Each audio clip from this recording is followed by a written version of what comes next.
Sir, क्या कुछ जो 9 नीतियां हैं, क्या कुछ इसमें महत्वपूर्ण है?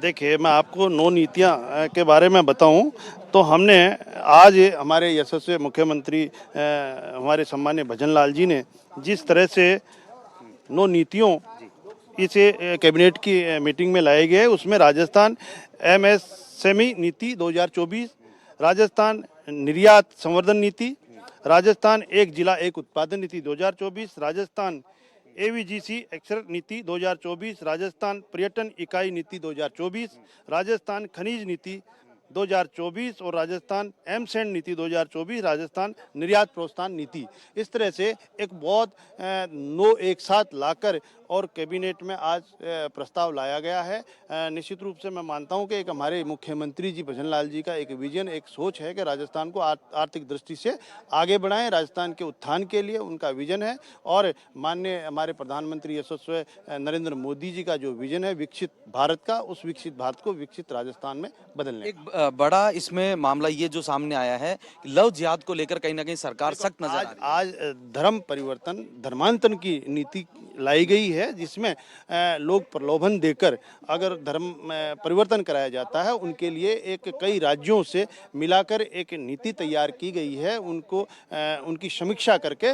तो उसमें ऐसा नहीं हो कि कोई मजबूरन किसी को कराया जाए, उसके लिए अनेक प्रावधानों के तहत दंड के प्रावधान किए गए हैं। कितनी इसमें सजा रहने वाली? 3 से 10 देखो, साल उसमें अलग अलग सजाएं हैं, अलग अलग कैटेगरी, एससी एसटी या कोई इंटीरियर एरिया के लोग हैं जो कम पढ़े लिखे हैं, उनके लिए वो पहले इनके बहकावे में आ जाते हैं। इसको लेकर सबके लिए अलग अलग प्रावधानों की नीति तैयार की गई चीजें है। क्या सामने आ रही थी सरकार के कि प्रदेश में इस तरह की चीजें हो रही हैं? निश्चित रूप से सरकार के सामने आ रही थी कि इस तरह के जो लोग जिनको अज्ञानता में इस तरह का काम धर्म परिवर्तन करा दिया जाता है, तो इसको देखते हुए नीति तैयार की गई है। एससी एसटी की जमीनों को लेकर भी अब जो प्रस्ताव ये भी बहुत बड़ा फैसला हमारे यशस्वी मुख्यमंत्री जी ने लिया है कि एससी एसटी के लोगों की जो रूपांतरण कन्वर्जन का जो काम है वो सरलीकरण किया गया है। उसमें उसको जिला लेवल तक के अधिकारियों तक चक्कर नहीं काटना पड़े, एक तहसीलदार को उसका पावर दिया गया है और वो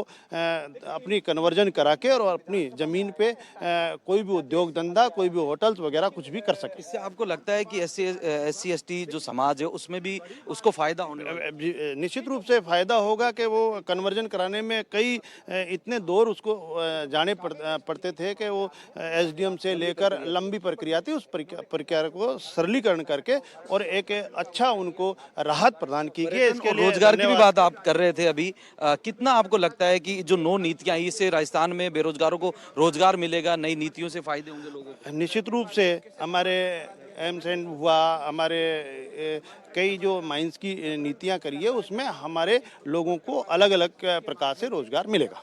देखिए, ये थे डिप्टी सीएम प्रेमचंद बैरवा, जिनका साफ तौर पर कहना है कि लगातार धर्म परिवर्तन जैसे मामले जब सामने आ रहे थे उसको लेकर आज जो है प्रस्ताव पारित किया गया। इसी के साथ साथ प्रदेश में बेरोजगारों को लेकर रोजगार की, चाहे वो पर्यटन नीति हो चाहे खनन नीति हो, इन नीतियों में भी कहीं ना कहीं बदलाव किए जाएंगे और जो नई नीतियां आएंगी उनके मार्फत कहीं ना कहीं युवा बेरोजगारों को रोजगार देने की बात है। वहीं एससी एसटी की जो जमीनें थी वो एक लंबी प्रक्रिया होती थी उस जमीन का कन्वर्जन करने के लिए, उसमें भी काफी हद तक जो है इस प्रस्ताव के माध्यम से सरलीकरण करने की बात कहते हुए दिखाई दे रहे थे। मुबारक खान, एनडीटीवी, जयपुर।